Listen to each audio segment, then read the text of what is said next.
And welcome back to the Eve Universe show. We are going to continue on and look at the Eve Economic Report, monthly economic report for October 2021. Let me adjust this a little bit.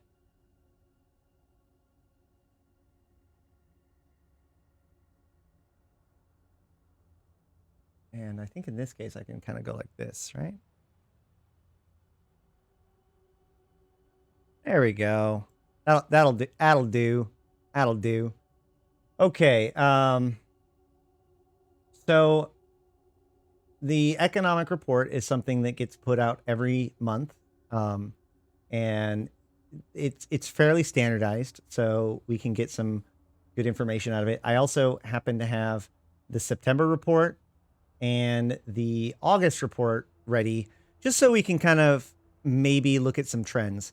I do want to point out that, like, I'm not a economist, nor have I really been like a big like market guru in EVE Online necessarily. That isn't my point. If you want somebody who wants to pretend to be a specialist in that field, you can go to many of the other shows out there. I want to walk through this and see what we can pull from it just by looking at it and see what we see. Okay. So some of this might be wrong. Feel free to call me out. All right. So first of all, here is the production versus destruction graph. Oh shoot. Hold on. Let me real quick. I posted a tweet yesterday that I need to reference now. I think it was yesterday. Yeah.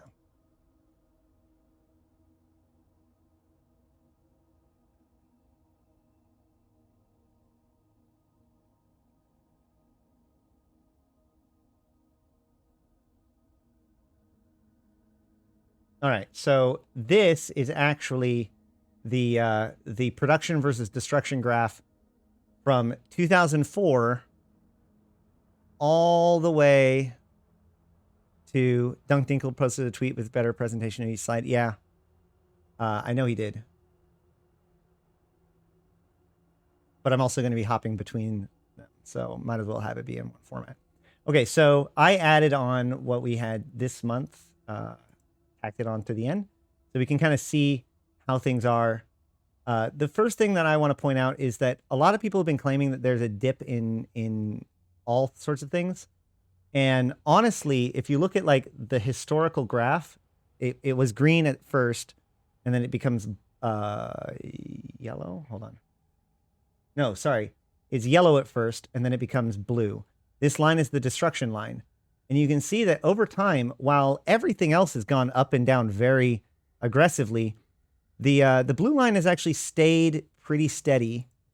It's at a little bit of a low right now, but honestly, it's not. It's compared to like 2016 era. So I just, the idea of like the destruction itself being a problem right now, I don't see it. I do see a giant dip in production, but I also see this as right here, you can see the glut, right? Like here is 2016. So we're talking about like Citadel changes somewhere around here, moving up into, Rockwall changes in 2017, right? So you see this massive mining as everybody's trying to get their capitals built after the capitals became really good. And then once Rockwalls happened, that just kind of created a higher standard for mining. And then when they started fucking with everybody, that dipped down. And so I remember some people complaining that things have inverted, right? Like that mining has gone above destruction, and that's somehow very spooky. But if you look historically, that has been true a lot of the time. And if anything, this could very well be mining being brought, like a lot of this is mining being brought to bear, or brought to heel, I should say, rather than something bad happening to destruction. The cutoff in production is obvious because it's like, well, yeah, I mean, basically we went to, like, when scarcity began, we went from mine everything and build it to, like, use the resources that you have, use your stockpiles to build things. And then around June, with the industry change, July industry changes, this dip right here, we see basically the new industry changes in a lot of ways for that higher end stuff said, stop building these things, use your stockpiles of the built things. So we went from, you know, mine and build to build out of stockpiles of resources to use your, you know, stockpile of built equipment, which, you know, on its surface level seems to make sense. But yeah, I mean, it is definitely, this doesn't look the healthiest. And this is, destruction is low. I'm just saying, like, let's keep this in context. Yeah, when you make large parts of the production non-profitable, of course, production is going to drop. Exactly. And I guess my point is that it was absolutely intended for capitals to become non-profitable because of two things. One, well, majority being that the value that they were priced at was too low. So the issue isn't actually that capital production isn't profitable inherently. It's that the people with their stockpiles are willing to sell them for too cheap, for cheaper than they're worth. That's the real problem right now. I in Trash Talk Tuesday, it's very difficult to get a point in edgewise, but I likened it to the battleship changes, right? Basically, the next day, you can sell caps right now, but only if you're only willing to not sell them for how much they're worth. That's my point. So, but when the battleships changed, like when battleships got tiericide, the tier 1 and tier 2 battleships became better. They made it so that all of the battleships, T1 battleships, had the same tier. And it used to be that there was like the cheap, the mid-range, and the expensive battleship for each race. And so what they did was they made it so that all of 3 of the battleships all conformed to the top level of the tier. But they also made it so that they cost the higher tier amount of minerals, which meant every Dominix basically tripled in price literally at the end. By the time CCP had finished the announcement that this was going to happen, the price of the Dominix had over doubled. And by the end of it, it had like more than tripled. I remember this because like this was a way that I got this is still one of my favorite like market things that I've done because I invested pretty heavily in battleships like that exact moment. Made a couple billion out of it. But my point is that like, what if carriers are just like 3 to 4 billion now? And we're just so used to them being 1 to 2 that people still are only willing to pay that much, which people aren't willing to sell it for that much. And so the whole situation is taking some time to process. I'm not saying this is perfect. I'm just saying, like, I think that there's at least an aspect to that going on in here.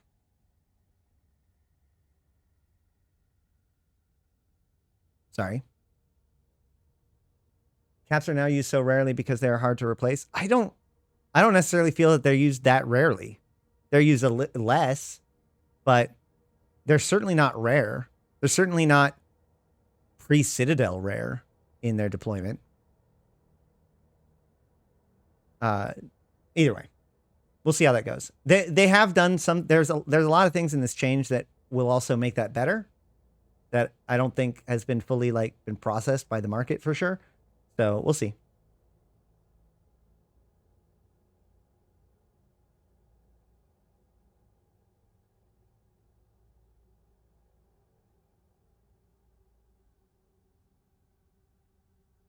Interest in caps have gone down now. So again, well, people that need them are still using them. That's the thing. Like they're still being used. They're still being done. The people that need them are still using them. They're still building them. But people that don't need them are often doing other things or not using them when they used to use them a lot more willy-nilly. I think that, again, I think that this is something that will take some time to process. And I think that the cap situation of all of the different pieces of this entire fixing of the economy, as it were, I think that the cap situation, rightfully so, is taking the longest to work its way through, if that makes sense. Why super rat when you can multi-box 3, 4, or 5 Ishtars? Well, I would respond with super ratting was never meant to be a good decision. It's a greedy decision. All right, moving on. Summary of key economic figures by region. I don't know if there's anything too big to pull out of this besides Jita's still big deal. Amar. Delve is back, baby. Let's see how this is in other months.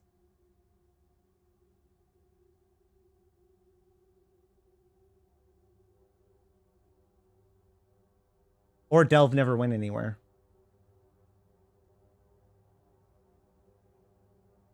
God, that's a lot of bounties. Jesus, look at that.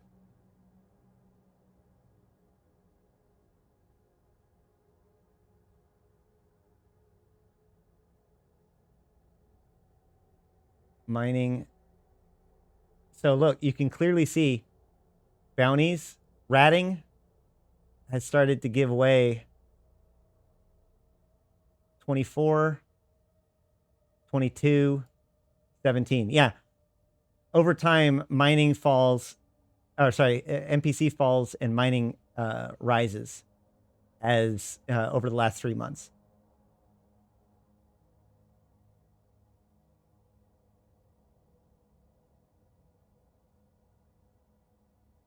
Go Dixie.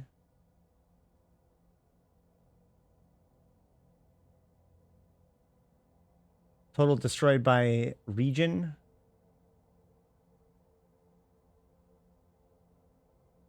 Citadel in the Forge. Lone Track. Veil of Silent. Sure, whatever. Nothing really surprising here. I think Delve got boosted because of the event, right? No. Well, that would have been a bonus towards NPC bounties. And the NPC bounty figures went down. Also, yeah. So even if you assume that to be true, you would actually expect an increase in NPC bounties. But what you would see is an increase in commodity sales within Delve.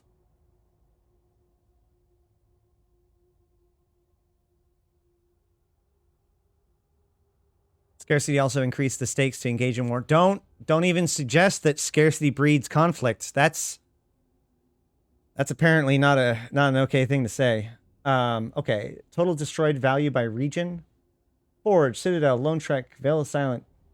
Veil of Silent comes before Delve in destruction. Is that typical? Veil of Silent, Sync Liaison. Hold on. Delve is number 1. Okay, so hold on. Hold up. 400 billion, 4,000 billion. So 4 trillion in August. 2 trillion in Citadel. Delve cuts down to August was tail end of war, right? Well, war.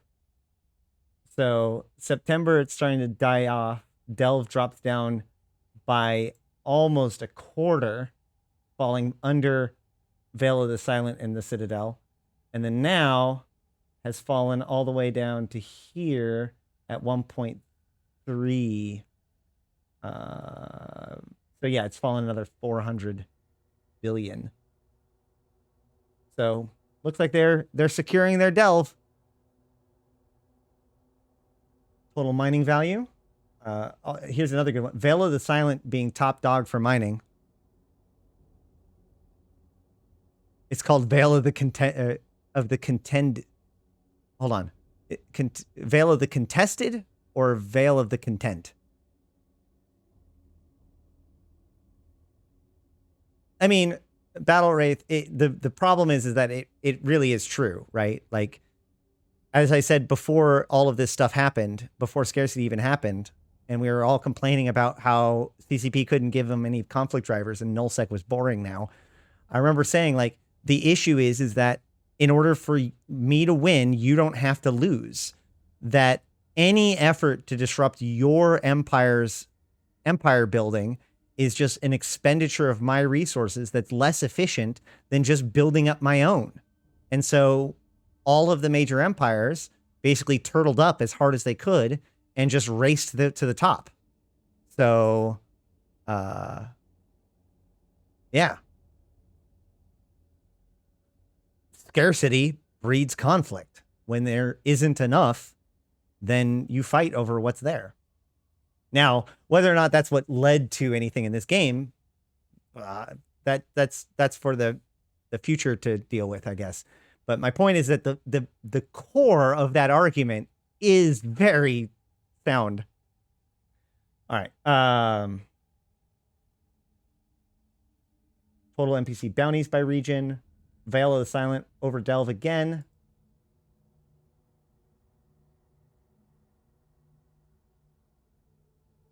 Wow, mining in this year, or mining in September for Delve was, oh, second, there it is. And Veil of the Silent was fourth? I have only one thing to say, and it might get me blocked in chat, but CCP, well, that's not great. But I will say that you think that CCP Rattati performed a brain fart, which, I mean, I think to a certain extent, even he admitted to in his interview. If people were turtling before, then they sure are just super turtling now. But that's not true. We've had almost nonstop war. Scarcity only drives war when the resources are specific to areas. Good point. That's why I always said, like, there should be, like, use the invasion mechanics, or even like the metaliminal storms, provide rare or required resources that, you know, in a localized area for a period of time. So that way that becomes a point of conflict.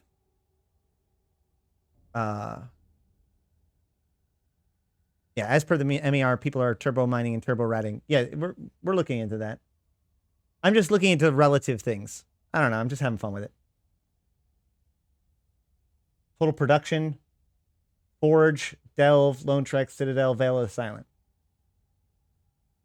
So what I find interesting is the things in which Veil of the Silent are competing on versus not competing on.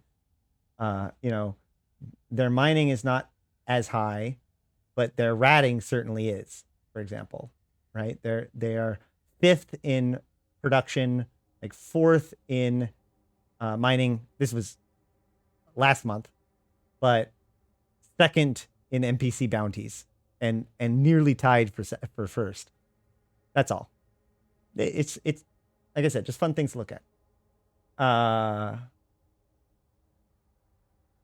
Total NPC bounties, and see here, Veil of the Silent has actually overtaken Delve in ratting.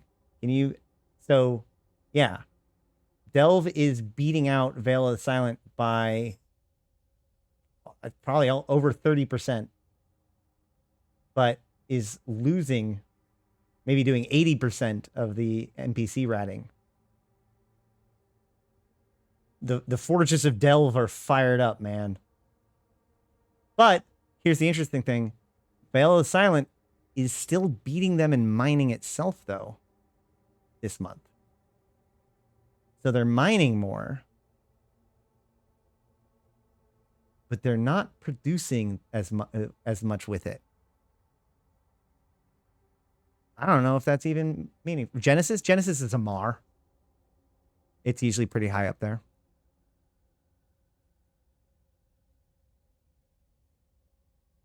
Well, that's the thing, Thai, is that they are also spinning coveters. So what are they doing with them rocks?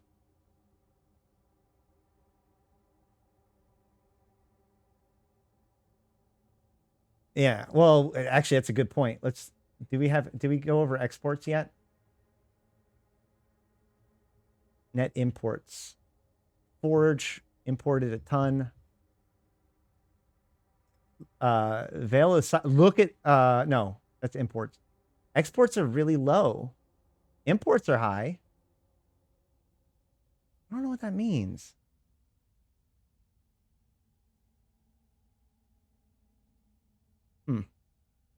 Something to think about.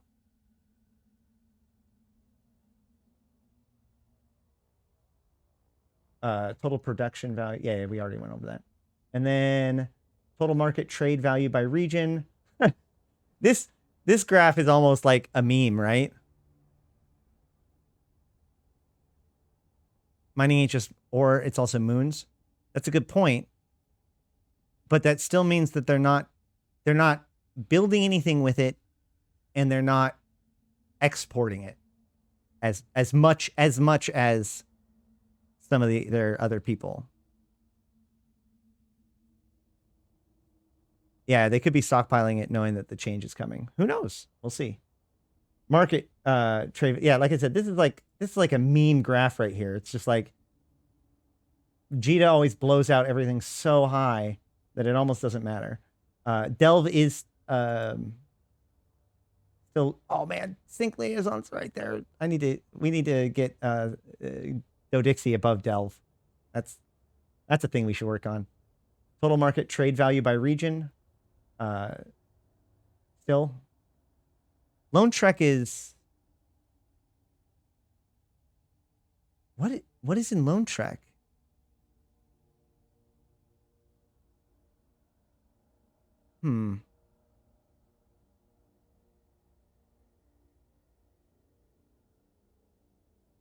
Total contracts traded by, oh wait, hold on, look at this. Total contracts trade value by region. That's interesting. So Veil of the Silent are transmitting things. So the Imperium are transmitting things to each other via market trade. I think we can see that here. But Veil of the Silent residents are passing things between each other through contract.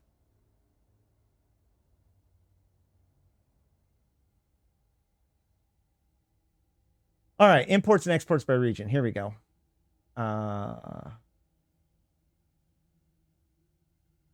Delve, negative 3.5. Hold on, let's pull up this for the previous few months too. There's September. Here's August. So in August, which again, still wartime, right? So we have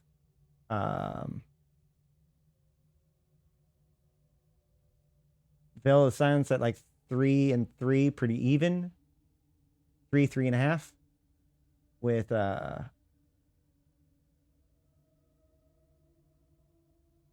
where's the other one?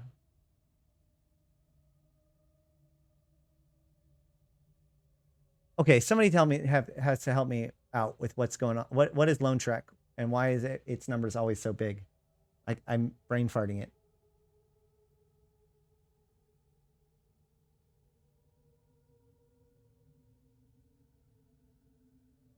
Oh, there's Delve. 11 trillion in, 7 trillion out. Imports and exports. This makes sense because this is both people bringing things into the fight and also evacing things. Oh, Lone Trek is right next door to Jita. Okay. Yeah, that's what it is. It's just more failover, or, you know, whatever. Urban sprawl. Isn't Brave's new entry point in Lone Trek near Vale? Maybe, but this is in August, so that this wouldn't reflect that. All right. Here we have September's, where we go and see, where are we going? Vale. Veil of Silence at 2 and 1.5, so almost cut in half. And this was kind of end of the war time period. And we see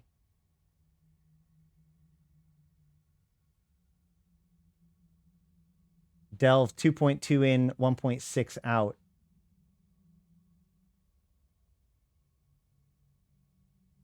11 in, 7 out. So big time suppression as I guess most of September was that the stalemate or was that after war?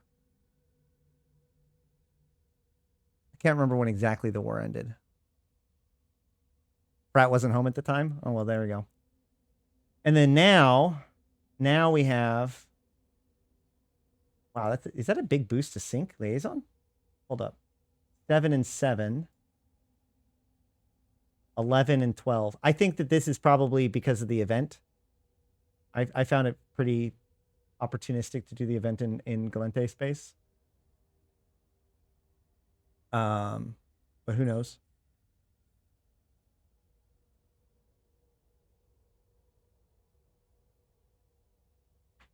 But we have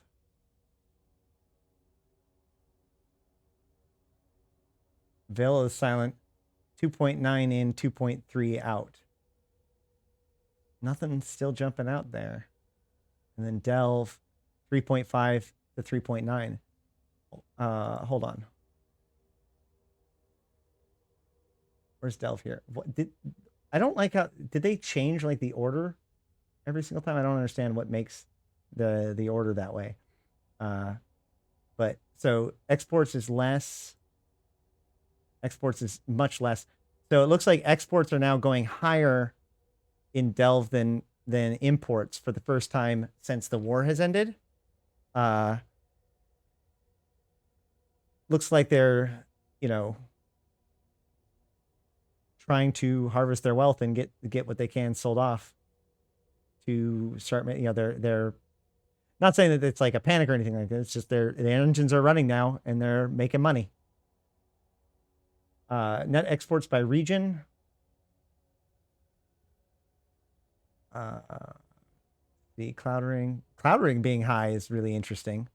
I wonder, is Cloud Ring just being used as like a manufacturing area and then being brought out of? That's interesting. Cloud Ring is a very interesting place because it's not very highly demanded, but it is very uniquely positioned, being attached to the Galente Caldari war zone.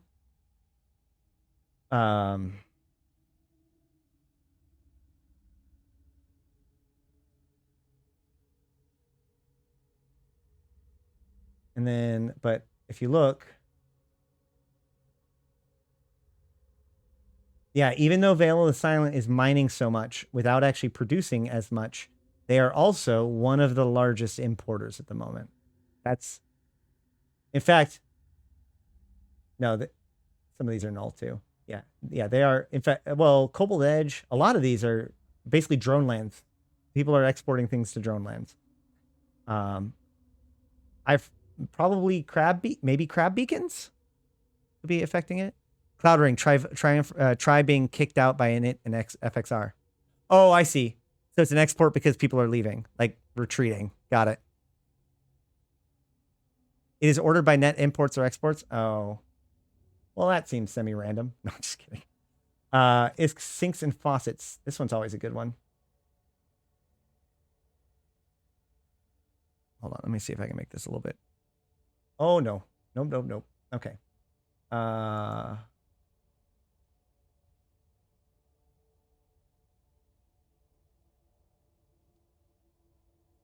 All right, here we go. So commodities. Oh man, I kind of want to see this from last month. Hold on.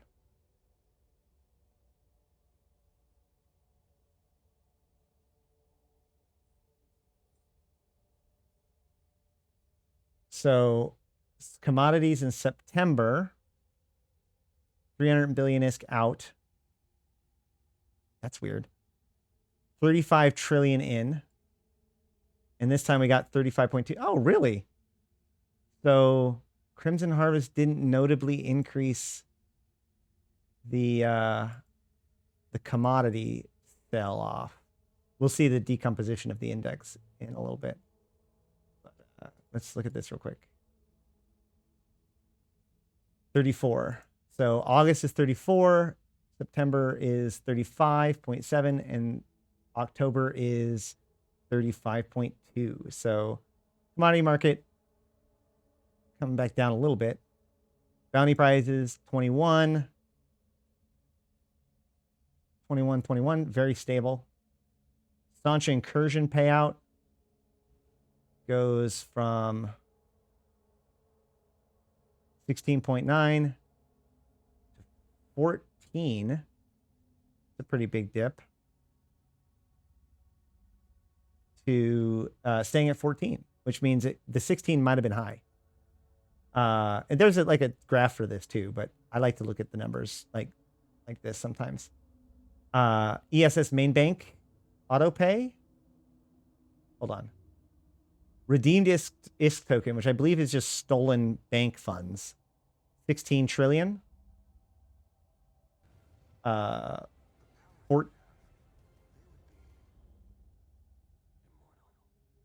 up. Oh, okay. So it fell pretty heavy. Hold up. So thanks for the follow.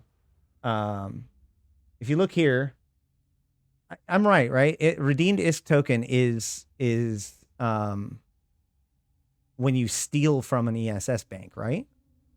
Because ESS main bank auto payment is if you don't steal it. So that's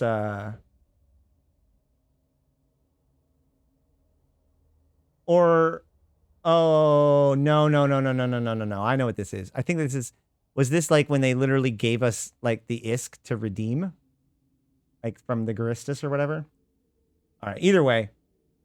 ESS main bank auto payment went from 9.8 to 9.7 to 9.3. So overall, if I remember correctly, though, ratting has been going up, but ESS payment is going down. Does that mean that more robberies are successful?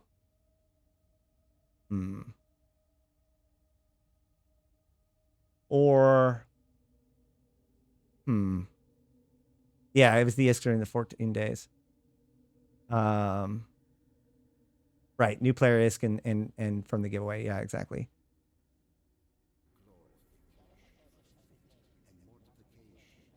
Hey, Foxley.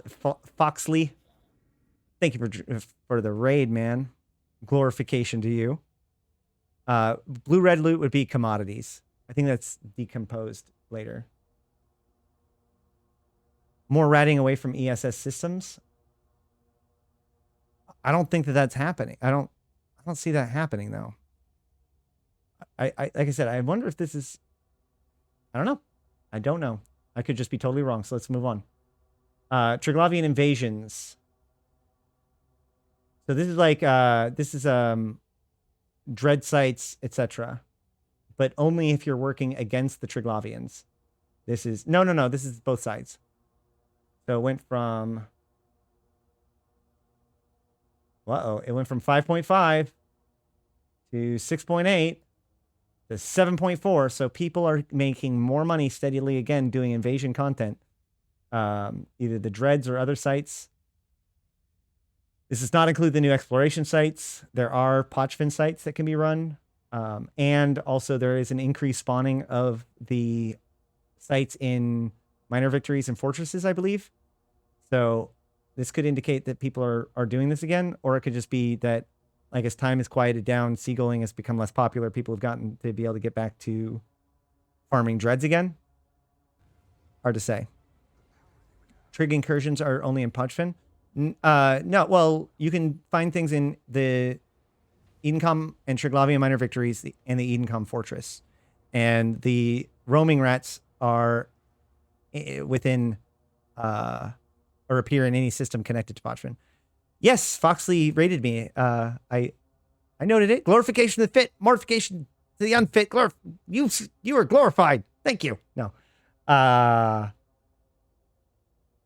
try to keep shtick to a minimum when if I know that it's like a set show that I'm trying to get to YouTube. But either way, moving on. Let's see, anything else? Agent mission reward. So missioning. 3.2. 2.9. Oh. 3.1.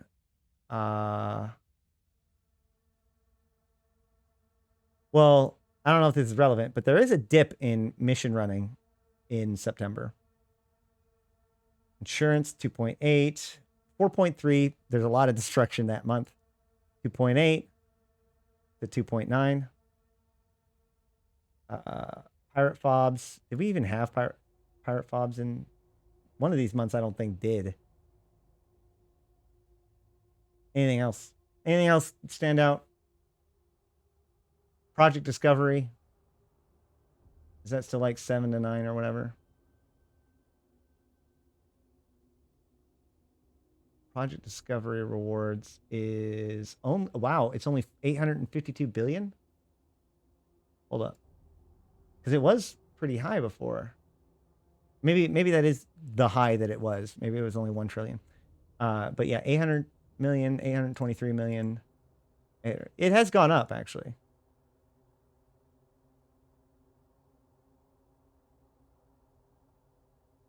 All right, now let's look at the big things. Transaction tax. Okay.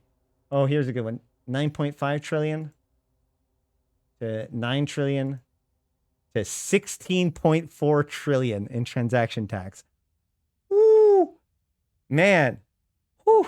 You think a little bit of a percent isn't that big of a difference, but that's like 80% increase, right?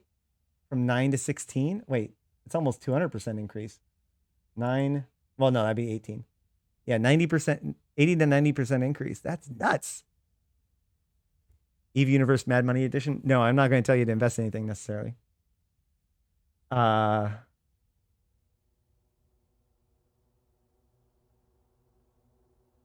I think that's broker's fee, LP store, 7.5 trillion ISK was sunk out of the economy last month in LP costs. 8 trillion the month before, 8.3 trillion the month before. This is why I say that faction warfare does a service to EVE Online. We turn rich people's money into explosions, and we shunt a bunch of money out of the economy by doing so. All right, I think that's about it for this graph. I think.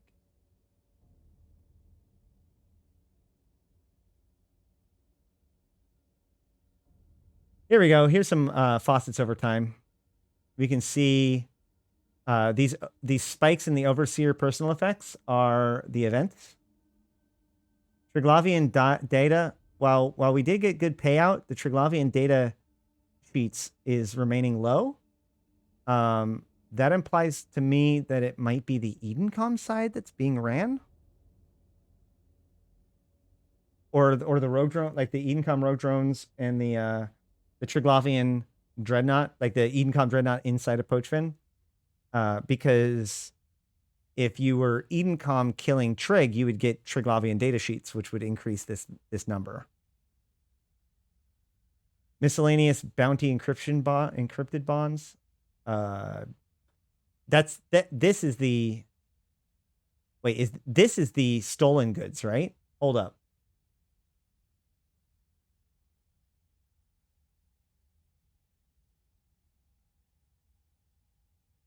Well, we can just see it's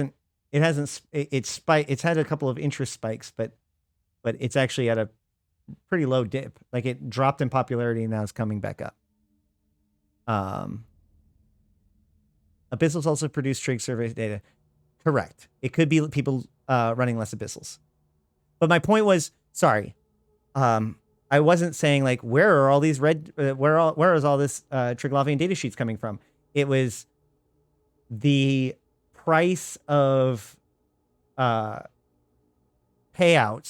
from Triglavian invasions had gone up, but surveys sold had stayed steady or gone down.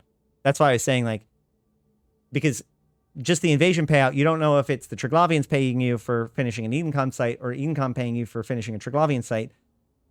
But if it was an Edencom paying you for a Triglavian site, part of that value is in things like the red loot and the RLP. So this seems to indicate that increase in price is killing Edencom as Trig, which makes sense if what they're doing is starting the dreadnoughts, running dreadnoughts more again. Breakdown by provider. Comparing the total ISK paid for services. Sure.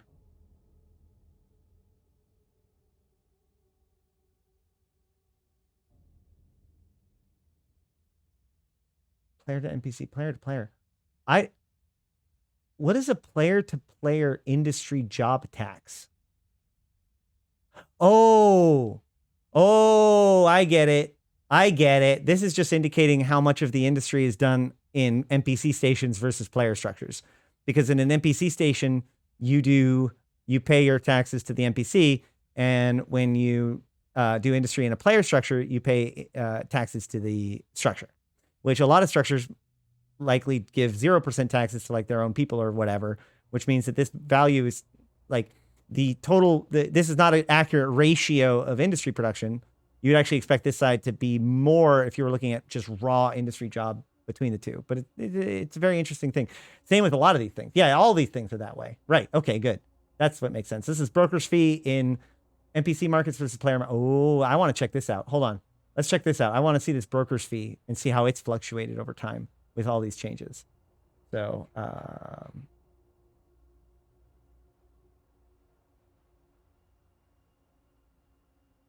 64 to 36 in favor of NPCs. That's August.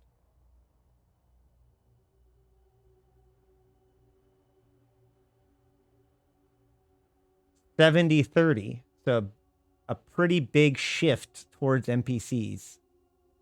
And now it's 69 to 31. And so it's restabilized.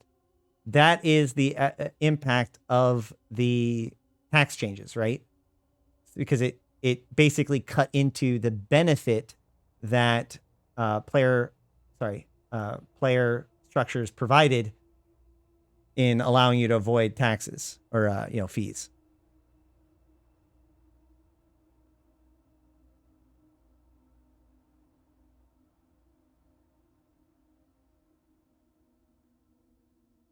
Let's see. The fact that there is NPC planetary export tax at all blows my mind. The fact that this is 21% blows my mind, because that means either people are like just ejecting things into space, or there's still NPC POCOs out there that people are using. Right? What else is that 21% coming from?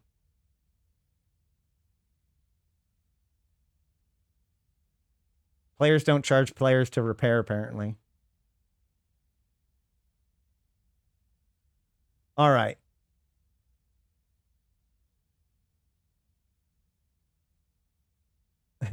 It's coming for you.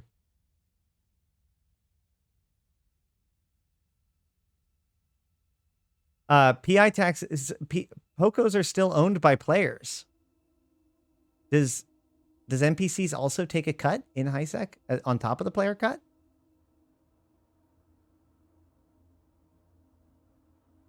You use NPC customs offices all the time? Where? Oh, yes. Okay. Oh, that makes sense. Hold up. Where are you using NPC customs offices? Blow them up and put your own up. What are you doing? Okay. Let's see. Bounty prizes were insane. This is carrier, super carrier ratting days. Blackout doesn't quite go back to its heyday as before.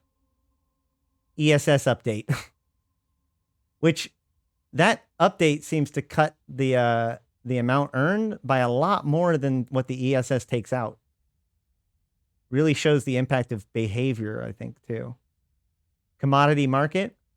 It also probably is not an inconvenient or not a total accident that these spikes become far more aggressive on the commodity side as the ESS side goes down, and more people shift over to commodity things like blue loot, red loot, etc.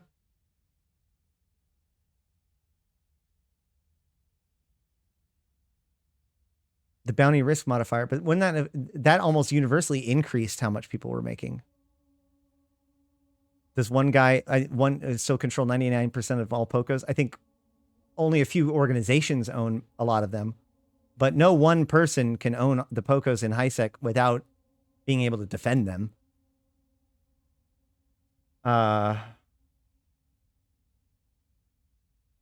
Triglavian invasions has seen another uptick after July, as we can see.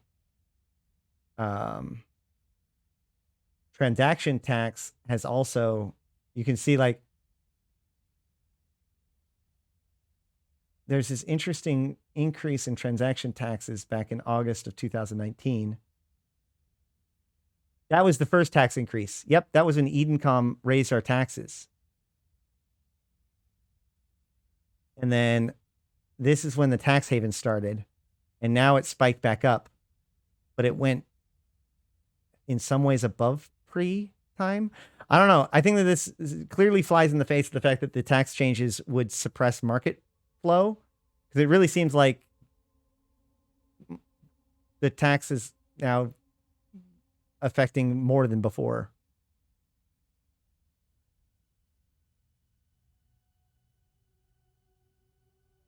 If you go around nullsec, most systems are below 100%. Why is 100% the standard? Oh, because it should go up to like 200 and something percent.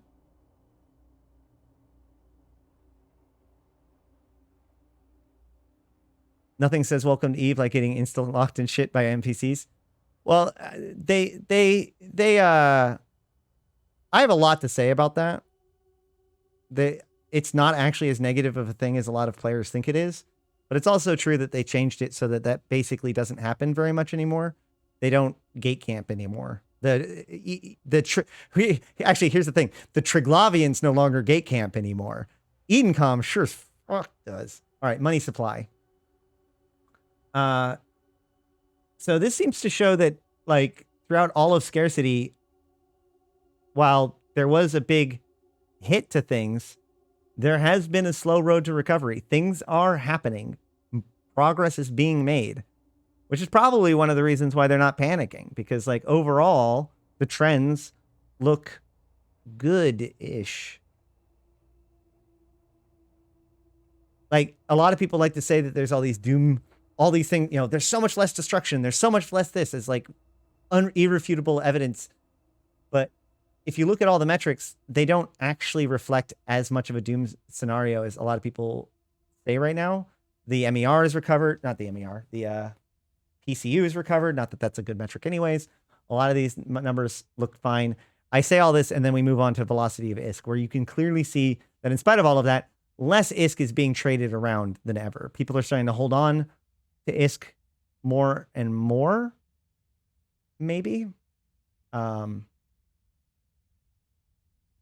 Either way, ISK is not being exchanging hands as much as it was before, by almost half as January 2019.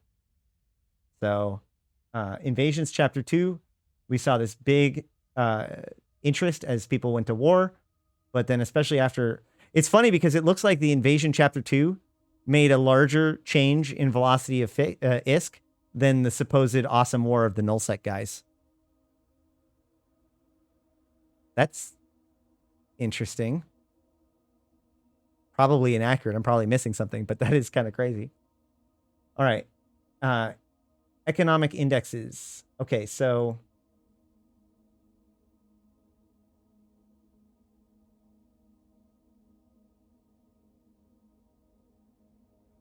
let's look at this closely. So first of all, the gold line is mineral price index. Blue is consumer price index, so finished products. Red is primary producer cost index. Somebody might need to tell me exactly what primary and secondary means. Is like practical applications in this case. But one thing that we can see is in 2021, mineral prices shot through the roof. So this is why I said, like, everybody was complaining about the prices of things, and like, think of the new bro, think of the miner. Yeah, but the miner who had more difficulty finding rocks, sure, whatever. But if you went out and looked, you still found rocks. And you know what? The minerals that you got from those rocks were like twice as valuable as they were before.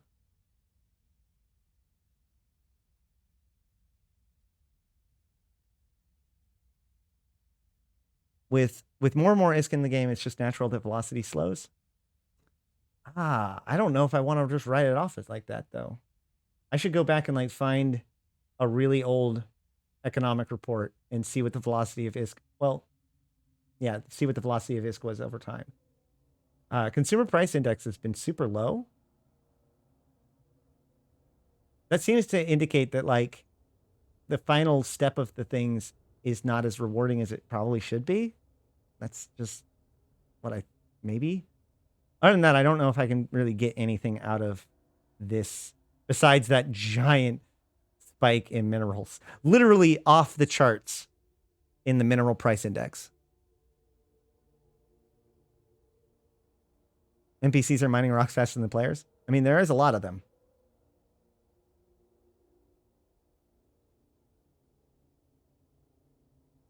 Economic indices over 3 years. Jesus, look at that mineral price index. Again, now I want to go back to like 2016 and see what those indexes are, just like I did with the overall thing. Decomposition of index, I've never understood.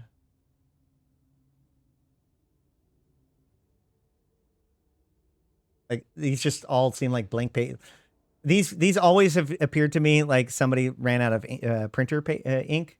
Like, I'm sure if you really, really care about these particular things, you can pick the relative heat map out of it. But, and these two, like these look pretty, but like,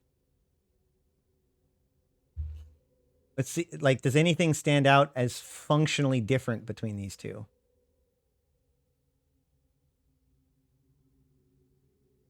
Corporate wants you to find the differences between these two pictures.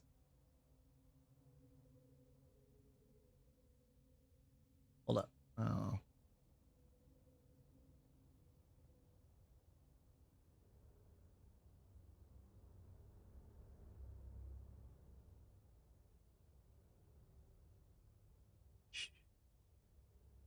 Okay, so this one and this one.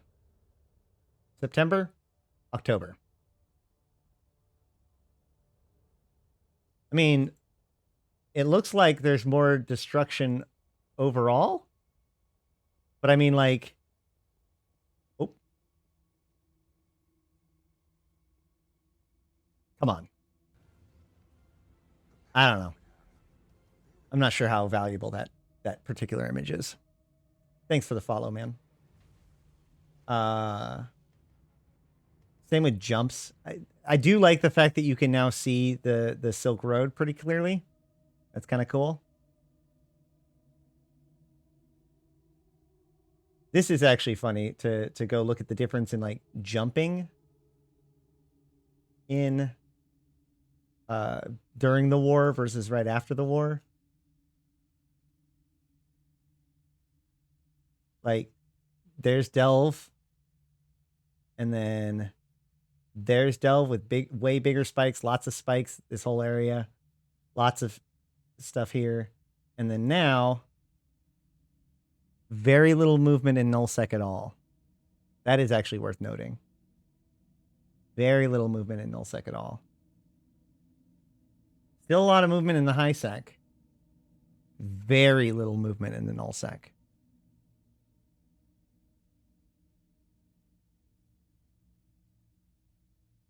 Wait.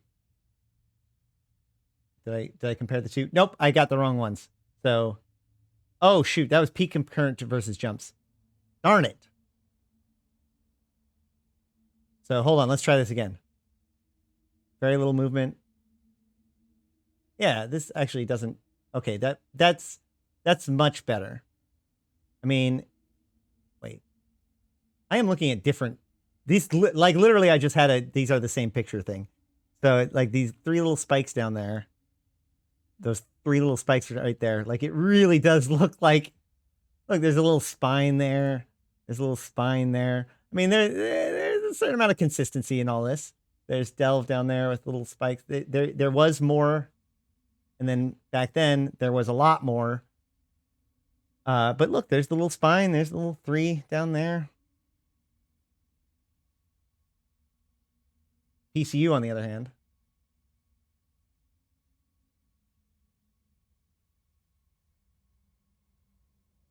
You can see that there was some movement, because like this spike went from there to there, as it were. Now there's some movement. There's definitely some populations out there.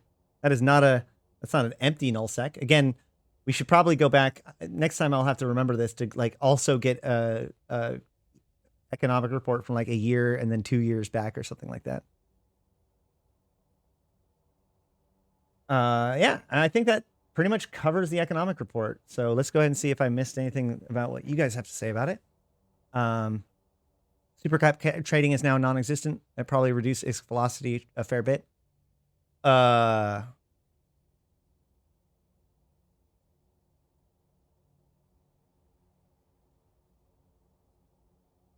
Yeah, I guess I could see that.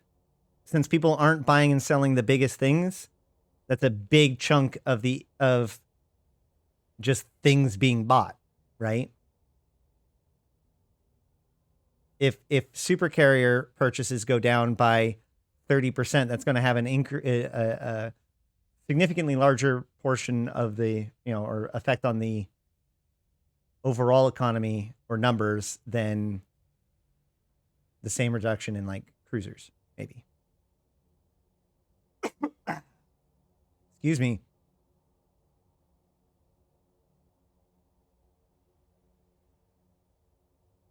It also makes me wonder how much people are like now moving like to vertical integration.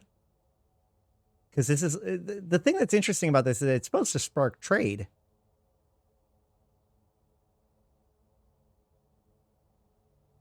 My biggest issue with ISK velocity is that we don't know what ISK is involved. I mean, there are lots of people who quit the game and they hold a lot of ISK. Is that involved as dead weight? Or only the ISK that players who log in? Hold on.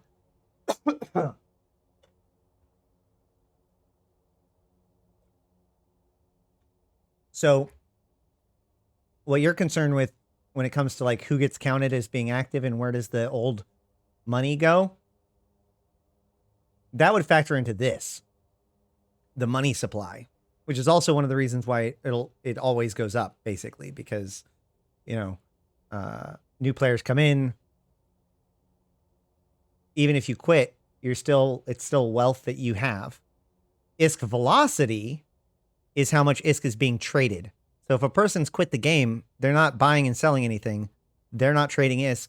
That isn't part of velocity. When Titans were being produced daily, they were being sold daily. Yeah, I would argue that both of those facts were a problem.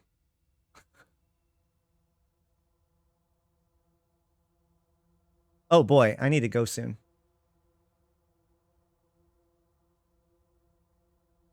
Hold on one second.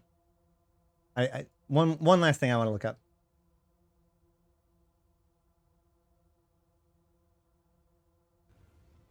Just to keep things in perspective. Rikus77, thank you for joining us on the Rabbit Hole of Steve Online.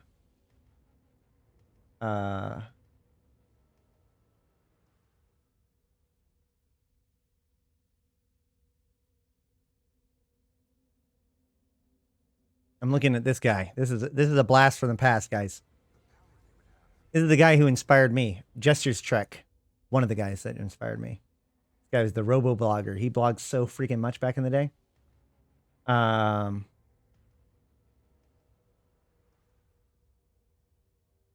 It is always fun to go back to these articles and like read through them to remind ourselves what our perspectives were like back then. But I don't know whether or not this is going to work for me. Hold on.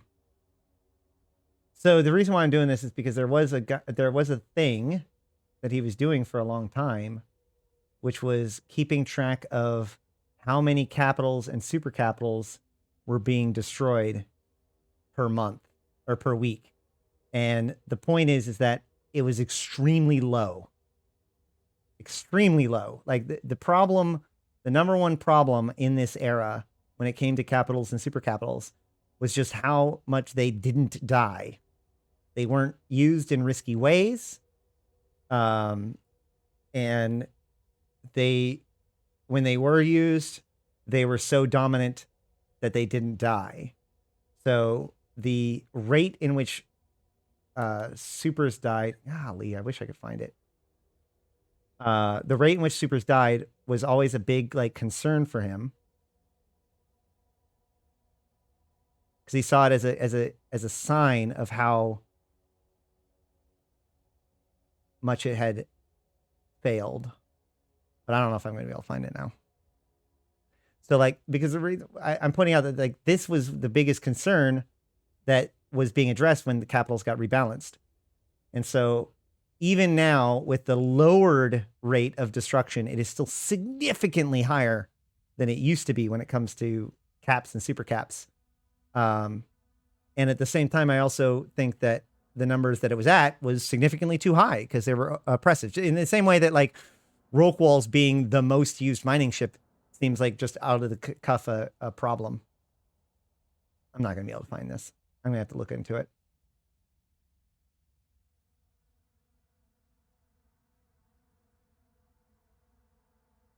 This update is terrible. It was actually fun to build caps before. Now I doubt I'm ever building caps again.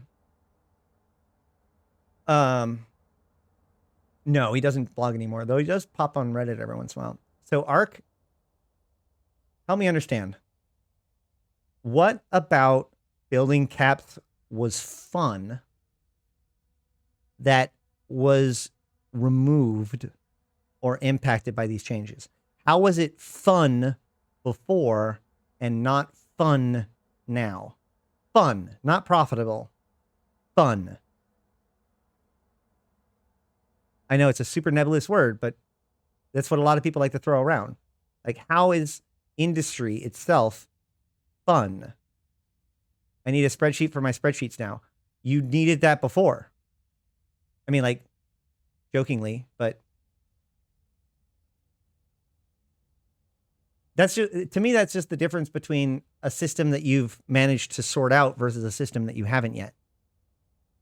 Making money is fun, losing money is not. That's legitimately the best answer I have received to that question. Thank you. Yup, and up. Yep. That's actually that is probably more salient than you meant it to be. They added a lot more loops to jump through, which makes it even more tedious. Right, but all industry is loops to jump through. So if some loops to jump through and managing them is fun, then more things to jump through may be more, at least rewarding. Like it's almost like the opposite. Here's another way of thinking about this. Back in the day, scanning was hard, right? So you would have to move each probe individually, and that made it so that less people probed. And so the people who did probe well had a high reward, both in social clout with their ability to combat probe people quickly or whatever, as well as just the ability to use exploration to get money better than other people. When they changed exploration to be the way it is now, the complaint was that now more people are going to be able to do it, which is going to reduce its value to the people who do. That there was once a benefit to skillful expertise that is being lost in that change. And I wonder if this is like the opposite of that, right? Like industry is all about managing all of the fiddly little bits. And so by introducing more fiddly bits to deal with when it comes to especially those higher levels, that seems to be more rewarding to people that don't manage to hack it, because the people that do, sorry, more rewarding to the people that do manage to hack it, because the people that don't manage to hack it are now not your competitor. They're doing something else, like cruisers or something. The additional materials needed are not even remotely easy to retain or are so expensive that they are problematic to purchase. Again, well, you're not wrong on that, but I also believe that the value of the capital has also changed, and we don't think of it that way. We're just like, oh, the build cost has increased. But unlike every single other case in which the build cost has been increased, we just automatically accept that that's the new price of the thing. People are not accepting that that is the new price of the thing. People are refusing to think of capitals at being the value that they are to build. That's what makes them unprofitable. The fact that you cannot sell them at the cost it is to build them, because nobody thinks that they're worth that much. But they're only thinking that they're worth that much because of the number of caches that are available. As supply dwindles, the price will. No, I'm just kidding. Yeah, it's a difficult situation though. Awesome. So Kenneth is feeling a bigger achievement by building caps at a loss. Everyone else is screwed. Again, I think. Oh, so hold on. There's a difference between the intent of the design of the changes and its relationship with caps specifically, because I legitimately feel that like caps being upside down was like a feature, not a bug. So, and you know, like with these new exploration sites, they're already putting in new release valves to change that. To, you know, let's call it that they put. Let's think about it this way. One of the things that the industry change did was put a soft in Rage or whatever, a soft cap on cap production, right? You could build caps still, but it was significantly worse than just using the old ones, right? So over time, it just burns through the will and resources to continue to build stuff. But now they can remove or reduce that soft cap or raise it by introducing relief valves like these new exploration sites that have made components that were 14 million ISK each into less than 1 million ISK each. The increase in R4 Moongoo in availability, which lowers the price of R4 reactables. And we're going to just say, I guess, the increase of mining or the addition of mining barges into gas huffing. But like, you remove gas huffing from ventures. So I'm just not going to. I'm not going to give you that one, man. Like the removal of gas huffing from ventures just makes no fucking sense at all. Like just let gas exist and let fast nimble ships go after it. It doesn't, it's just, never mind. People could accept the new price if CCP said the new industry is set in stone. The biggest problem is that people think that it will be reversed or made cheaper. Well, I mean, yeah, it probably will. That's the thing. Like people are talking both as if it will never change, but also that like, that argument gets brought up.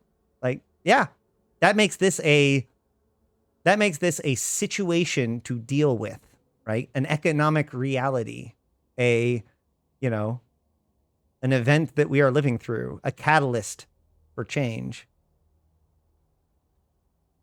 I'd say that the only issue standing is the lack of compression. What? Oh, gas? Well, gas compression's coming. I mean, if any compression, like, I don't know what they mean by they're not releasing compression as it is. So who knows? We may not actually get gas and moon mining compression for a little while. Hold on. They already say that they would look into the frig gas thing again. Don't you think that they'll get it back? Wait, I have not seen that statement. That would be very relieving if I could, if that was true.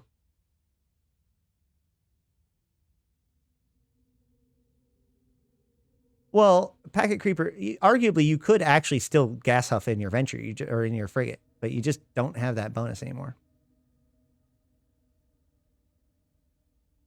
The event, however, is making a lot of people quit the game. A lot of people have that I've played with for the better part of a decade because of all of the avenues of play that we're enjoying has become prohibitively restricted.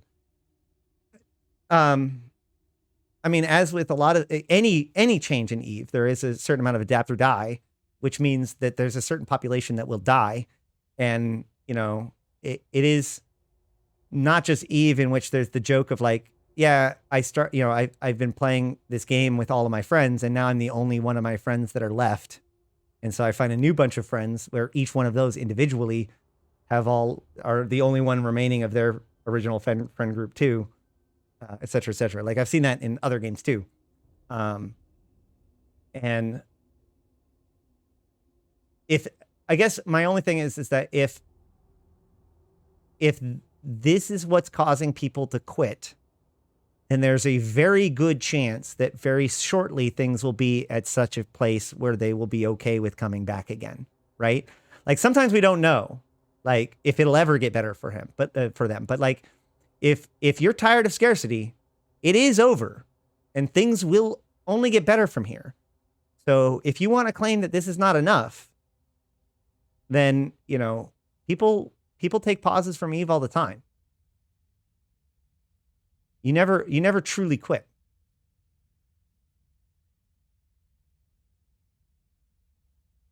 The BP changes were the beginning of the end for me. I see that there is a lot of as a person who did mine high-sec moons and stuff, like I saw this as new opportunities and new things to do.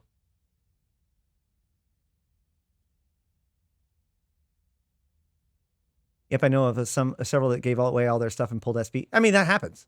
That happens. People will overreact. If any change in Eve causes you to give away all your stuff and extract your SP, you have made a long-term mistake. If from an Eve context, like if the whatever the change is the thing that's happening, and it's not just like I'm done playing. I've been playing this game for 10 years. You know, like it can be like the straw that breaks the camel back. But like if you're like, oh my God, this change is causing me to quit, and you do all that, I'm concerned that you're just acting out in rage, and you might regret that someday because you know whatever it is that's making you upset could very well just be fixed. Like imagine the guys who are mad because of this compression that have already extracted their SP, and then CCP comes out and says that they're not doing it. What if they come out with a version that's way fucking better? They're like, oh shit, you're right. What we really need to do is make everybody feel better. So we're going to double all the ore and not put in the extra stuff for now. And then we're going to slowly introduce the extra stuff over the next few months. So just realize that waste and compression cost is coming. But for now, just enjoy the end of scarcity. What if they did that? Then that person that just extracted their SP would feel really fucking stupid.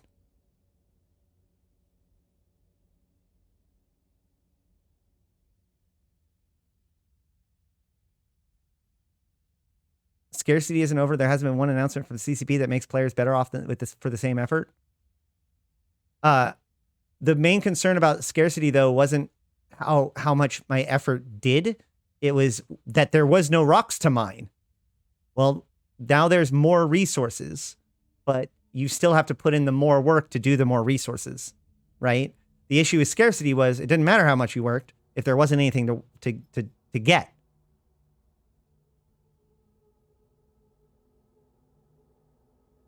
Uh-oh.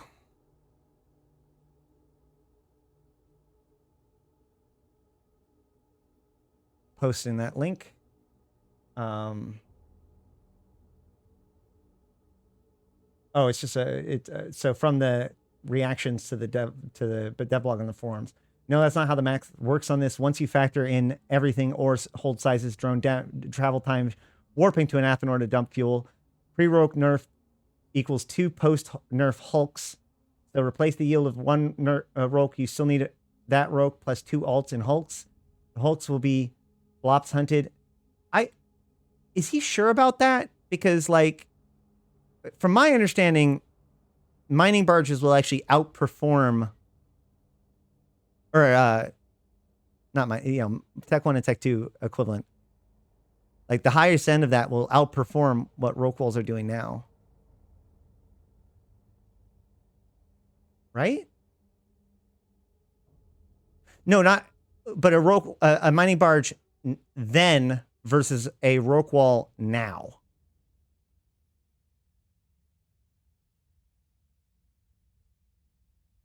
certain large blocks of people thought that everything was going to return to 2016 work days. Yes, but nobody ever told them that. And they were told very differently every step of the way. Okay, guys, give me a warning before you post a link so that way I can give you permission, okay, guys? What is Sheltark doing now? Oh god, Sheltark biomass party? Ugh. I mean, look, adapt or die, dude. Like, you might not like it, and you may choose to die because you don't want to play the shitty video game anymore, but like ultimately it boils down to that. That's what dying looks like. You warned me? Did you? That you were going to post a link? I'm sorry. I would have given you permission.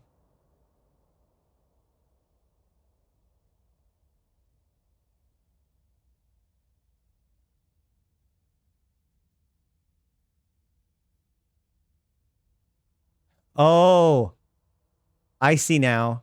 You did warn me, but the warn was also hit by Streamlabs for some reason. That's hilarious. I didn't see your warning. My bad. I think I posted it. I linked it, but here, let me just give it to you just so you can have the honor.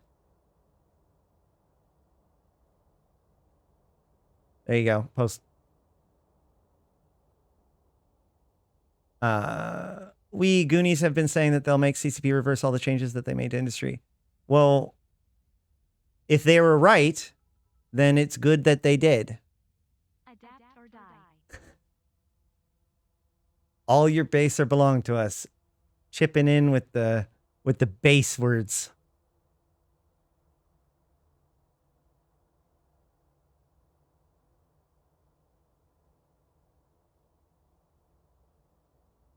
I mean, I'm not saying I'm happy that people would be quitting. I'm just saying that is a predictable response to this kind of change, regardless of how it works long term.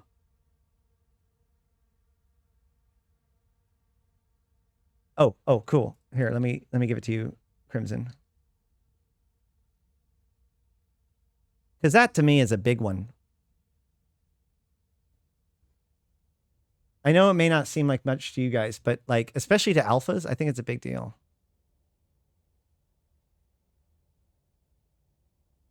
Just by Plex. It's so weird that people say that, because all of these changes actually, including the sale that they gave, are making it long-term that you need to Plex less to actually get into the game.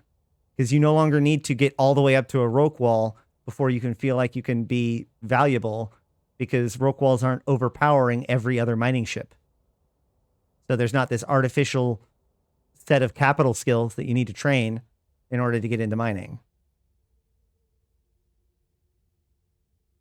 And even for the people that wanted to extract their roque wall skills because they were mad, they put the extractors on sale, so that way you can do it for cheaper and make more money, make more ISK per SP by selling it on the market. That seems the opposite to me. Like, I can understand a lot of the concerns about the thing, but like this whole notion about it being a cash grab, it really seems like the opposite. Really seems like the opposite. All right. Here we go. So, and this was 5 days ago. Holy shit. Maybe I'm part of the problem. Somebody clip that. Okay, so CSP Psych says a non-exhaustive list of things that we'll be looking into immediately. Reversing all cycle times for the revisiting all cycle times for compression modules. Reducing the Orca Industrial Core cycle duration. Orca Industrial Core shouldn't take heavy water, by the way. Just throwing it out there. Like, somebody pointed out that subcapitals shouldn't take fuel, and I actually kind of agree with that. Bastion doesn't take fuel. How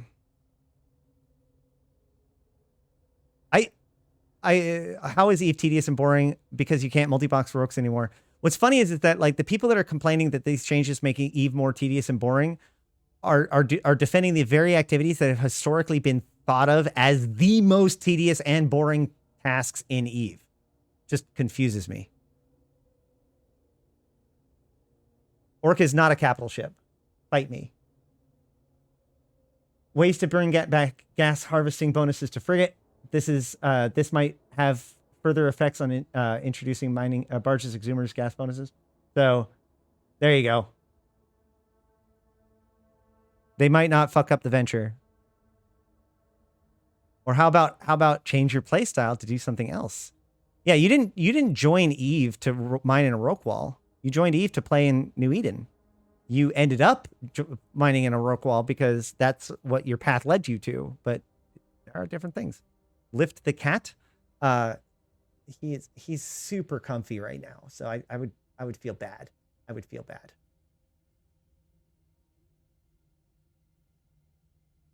How is the Orca not a capital ship? It's not a capital ship.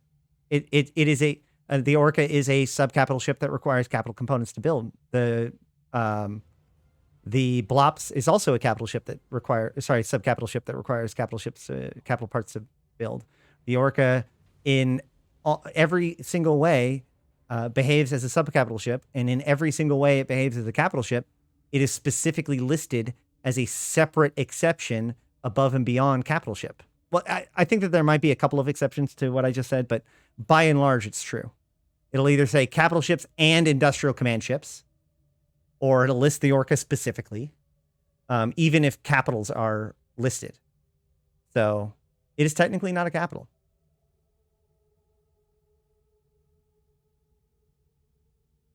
Sorry, this is it's pronounced GIF or JIF or GIF. I don't know, whatever.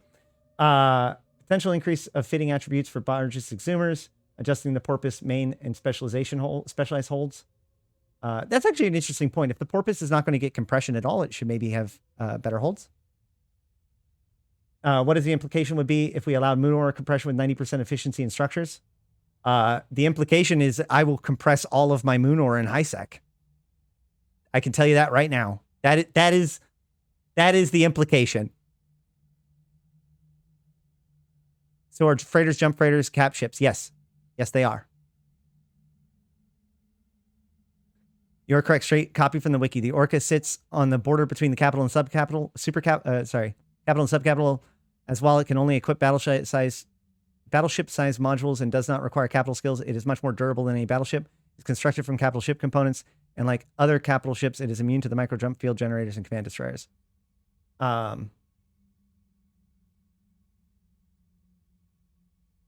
Capital gameplay is for a tiny amount of players. Base. It involves 99% sitting and waiting. Roquals and non-roquals alike. Be happy. There's a reason why I don't get into capitals. It's not because I'm not cool enough to sit in a capital. It's that fighting and cruisers are just more fun.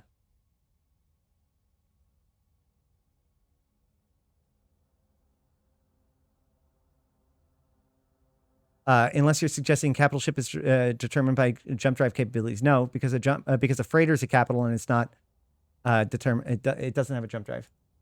Hold up.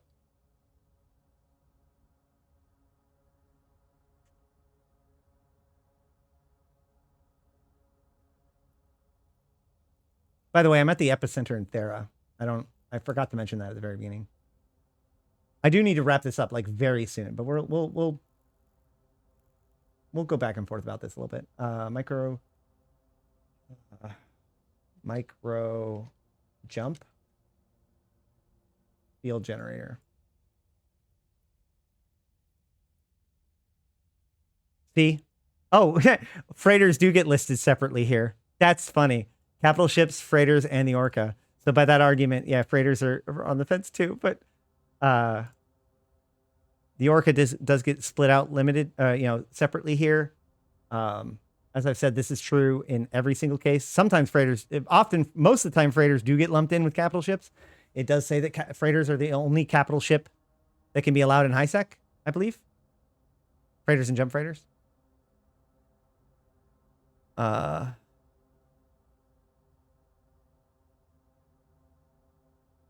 we have T1 BS and faction cruisers?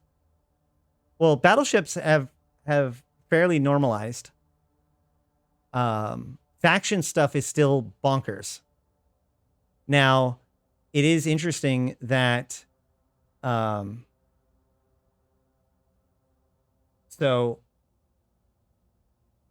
what this change has done is aggravate the difference between pirate ships and faction ships, because faction ships is a very easy release valve in faction warfare for the increased build cost of faction ships, but pirates don't nearly get as good of a release valve. So you see a much bigger pressure or, you know, explosion in value in pirate ships. Thank you, local representative. Them subs keep me going, dude. Can we have T1 battleships not tied to supercap production? I mean, the whole point is that, like, the thing that you build for the hold on a second. Let me find something real quick. 07 to you, by the way, local representative. Thank you, and I hope you enjoy all of those cool emotes that you now get for your sub. Let me real quick go to my Twitter and see if I can find a thing. Let's see if I can find it before I forget what I'm looking for. Ashimu costs are 230 million to build and sell for half that. Yeah, pirates, pirate ship.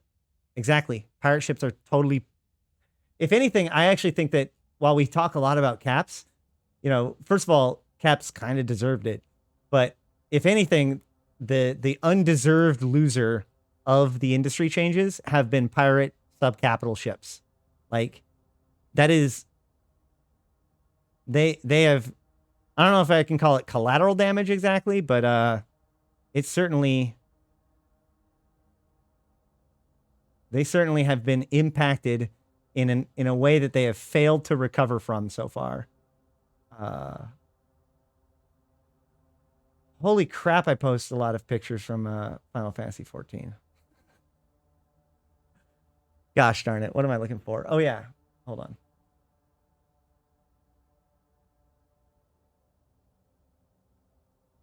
It's worth it, guys. It has to do with what I'm talking about.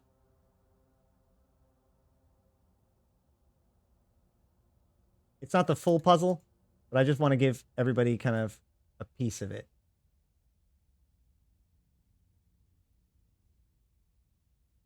All right, I made this a little while ago.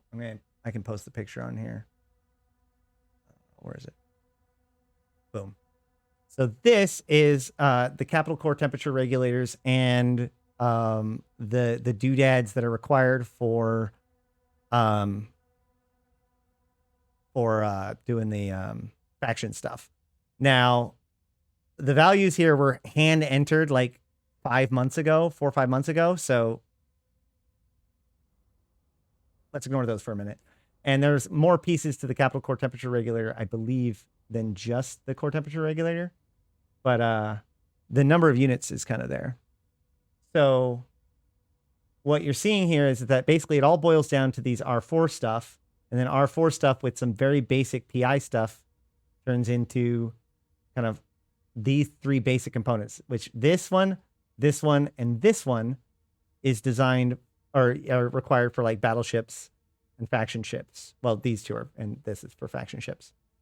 You can't see my mouse. Hold on.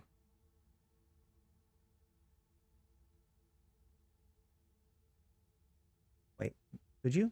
Why is capture cursor not working? Oh, now it is. Got it. Whatever. So these 2 things are used in building like faction stuff and battleships. This is used in battleships. These are used in faction stuff. So, but these core temperature regulators are used to build capital core temperature regulators. So as you can see, there is like it's a chain, right? So in order to build a capital core temperature regulator, you would have had to have done every step up until this point. So that's why battleship parts are tied to capital parts in a way in this case, because in that regard, the doodad for battleships are on the road to the capital version. if that makes sense.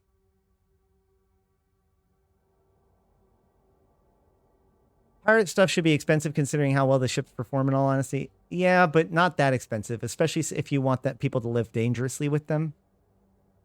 I'm afraid that if you make pirate ships more expensive, you're actually going to decrease people using them recklessly. Which, while I don't necessarily want to encourage people to use their caps recklessly, I do want to encourage people to use their pirate ships recklessly.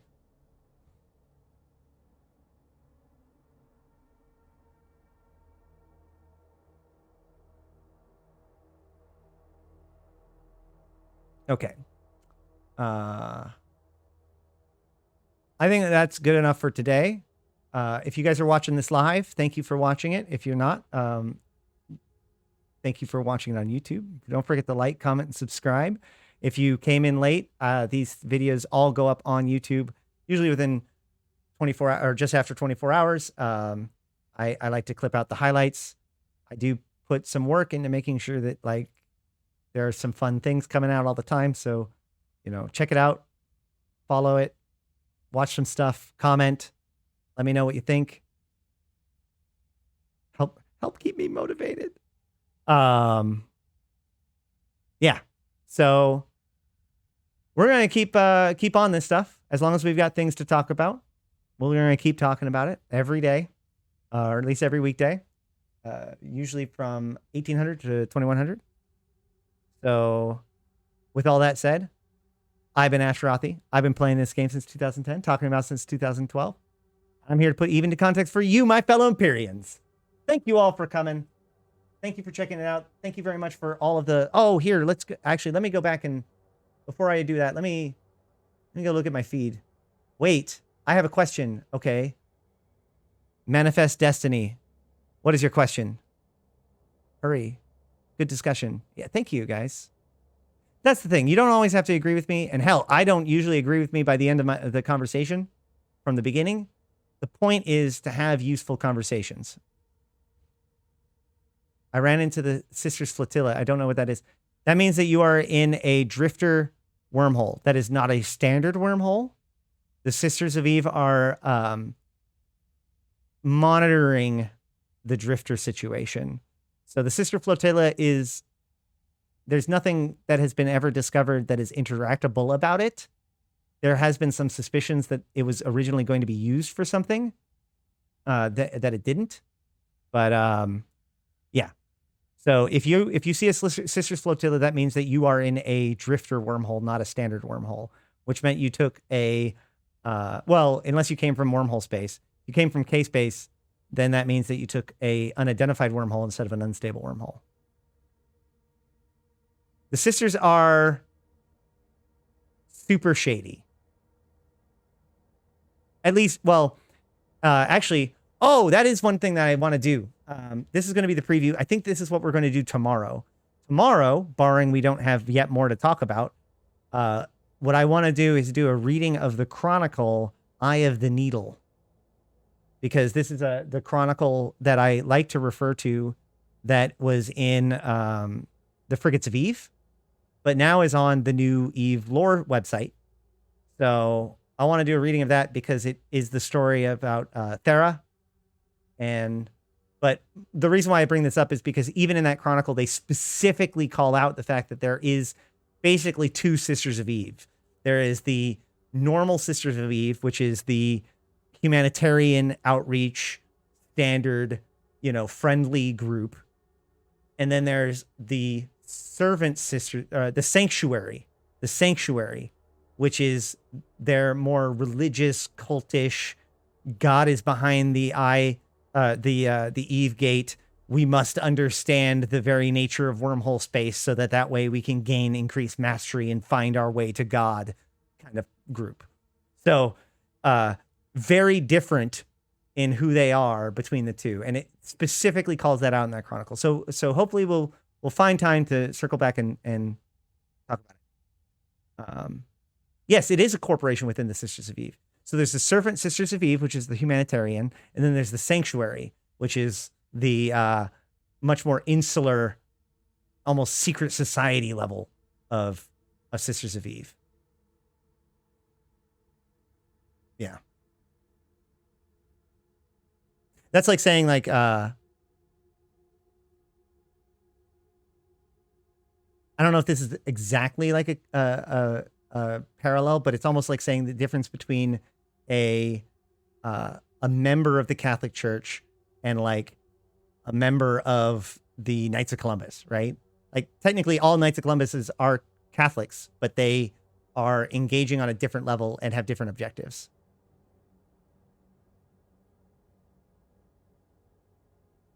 But even in, again, I believe, and we'll talk about it when we go through the Chronicle, or we'll see it when we go through the Chronicle. The whole point is that the servant sisters of Eve are kind of nefarious and do use, sorry, the sanctuary uses the servant sisters of Eve like cover.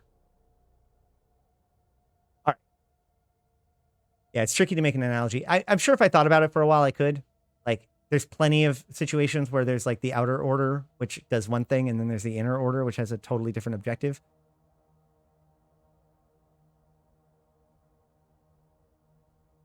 I guess we could probably look at some pretty shitty actual charities for a good parallel. All right, let's find somebody to raid. Like, follow, subscribe, make it all happen. Oh, shoot, I was supposed to read activities. Once again, thank you, local representative, for that sub. All your base for the cheers. Foxley for that raid. All you guys who followed. Battle Wrath for that subscription.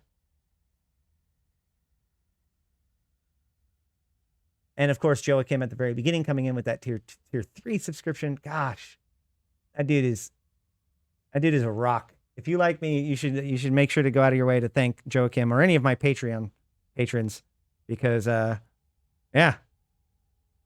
I'm not saying that you have to give me money, but if you don't give me money and you like my stuff, thank them, because they're the ones that make it possible for all of us. You should think about streaming on YouTube. These ads are constantly interrupting your stream. So I am like a Twitch partner, which comes with certain like constraints about what I'm allowed to do. So like I could start doing that, but like there's a certain like it's not as straightforward as, and now I stream on both, or I stream on this one. So it is worth considering, and it is something I've been considering, especially as all of these weird things with Twitch and everything has happened. But I understand. And the ads are a thing. Normally I can control them to make it so that they don't happen as much, but I mean, whatever. The good news is that you can always watch these afterwards. Yeah. Please morph from your game style.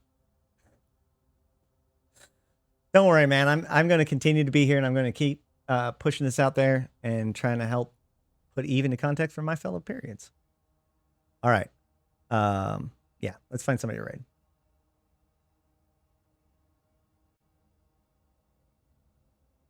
Another one of those days where I'm pushing it right to the edge.